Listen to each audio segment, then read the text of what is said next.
What's up, YouTube? This is Too Raw. I want to give a shout out to the Portland Trailblazers for their revenge against the Oklahoma City Thunder.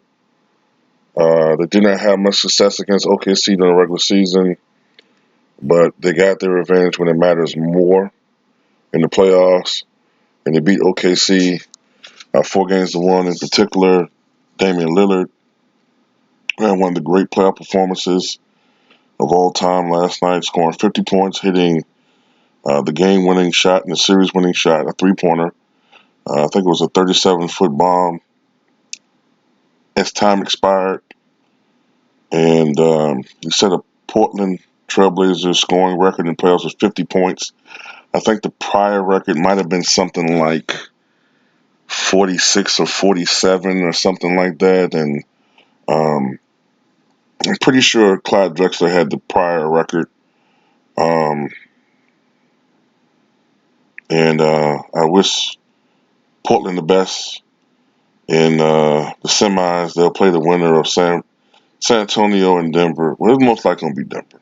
I think San Antonio blew their shot at winning that series, but you never know. San Antonio, they're capable. If anybody can come back, it's a team led by Greg Popovich. Having said all of that, I'm not going to shit on Russell Westbrook any more than has already been done today. It is well deserved, I guess.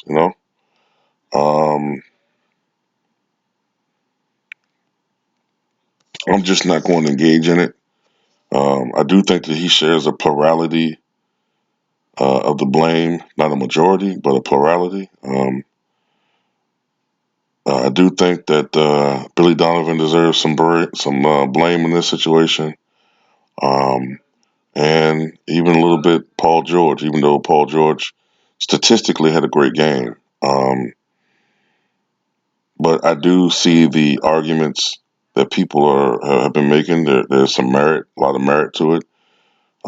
Russell Westbrook just does not have a point guard's eye out there. He gets too caught up in the mano a mano one-on-one matchups, and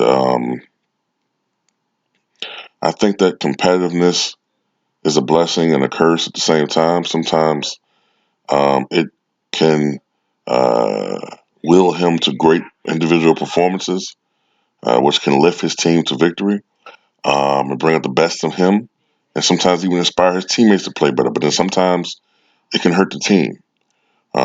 He can shoot a team out of a game, and in this situation, a series. Um, there's no reason why he should have took 31 shots last night when he wasn't cooking like that. And Paul George should have been the one taking 30 shots the way he was shooting the basketball. But it's not just Russell Westbrook. You know, it's the team.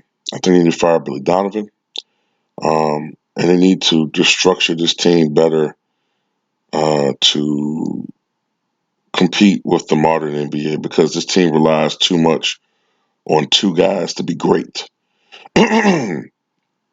They rely too much on two guys to be great. And when they're not great collectively against better competition, when they're not collectively both great, more often than not, they lose. So this team will not, the way it is structured now, be successful in the playoff run. But, I'm not going to shit on Russell. He's been barbecued and cooked, what I'm saying, enough today by social media and ESPN and Fox Sports 1, and rightfully so, what I'm saying? Um, there's no excuse for blowing a 15-point lead like that. That's why I bring up the coach. Okay, where's Billy Donovan with his late game strategies? Okay, why did he allow Russell Westbrook to just do that? And the team collectively to just, mindlessly throw up three-pointers, not even try to manage the shot clock, bullying, Russell bullying his way to the basket, trying to get something going when, You're not getting calls like that. Like where's Billy Donovan's name even being brought up in this? None. Okay. Like I said, the media has done enough, man. They've split open his chest, cut out his heart, take out his guts. Okay. Um, tied him up, let his carcass bleed out. And now the media and those who follow, individual social media, they're all collectively stoning his corpse to beyond recognition. That's how I look at everything right now, man. Like, so I'm not going to add into the massacre. You know what I'm saying? I'm just not, you know. Um,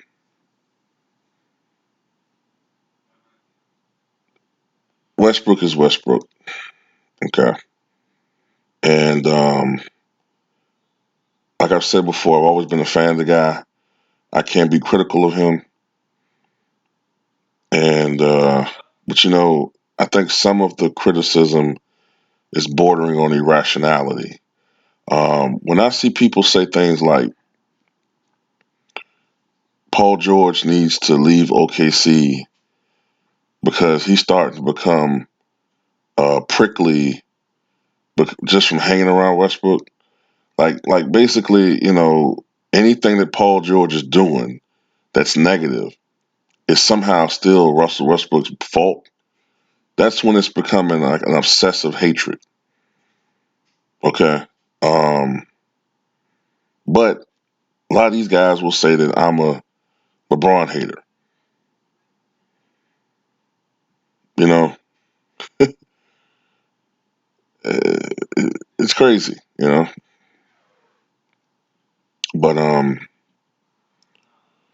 it is what it is. You know what I'm saying? OKC lost, and they're gonna have to live with this for an entire season. And Russell's gonna have to live with this. And right now, he's the pariah of the NBA. Okay, he's the most hated. I think he's possibly the most hated basketball player of all time. Um, I think he owns that title. Um, there have been a lot of people who've been disliked, but I've never seen an individual player disliked as much as Russell Westbrook. No matter what he does, there are harsh critics. Um, when he averaged a triple double, he was called a stat patter. Um, he's done it for 3 consecutive seasons. Okay. I have a feeling that Russell may not average a triple double next year because I think that team's going to be possibly total structured totally different. His role might be slightly altered, but it's still not going to, satisfy some people. They're still going to look for holes in his games and look for faults, because pretty much, like somebody told me once before, man, when someone's made up their mind that they don't like you, um, they're never going to see any positives about you. They're only going to see the negatives. All the negatives are going to be amplified. And I was like that myself with Kobe. No matter what Kobe did, I look for the faults. Um, so I try not to do that anymore. Like even with LeBron, people call me a hater, but they don't seem to hear when I praise him. You know what I'm saying? That's how I know that these people have chosen to dislike me because they only hear when I criticize LeBron. They don't hear the multiple times that I've praised LeBron, and I still praise him, but they only hear the criticisms. You know what I'm saying? But that's how hatred can dement your mind. You know what I'm saying? But like I said, man, congratulations to Portland, man, and I wish them the most success, man. And that should be a entertaining series, Denver and Portland. It should be a high scoring series, and it wouldn't even surprise me if Damian Lillard bust out another 50-point game. You know what I'm saying? But we'll see. Tell me what you guys think about the series upcoming between Portland and the winner of San Antonio. Whether if it's the Spurs, you know, if the Spurs do win this series against Denver, then Portland may make it to the Western Conference Finals. they might make it to the Western Conference Finals, man. If it's Denver, I tend to favor Denver. Um, but we'll see. Tell me what you guys think, man.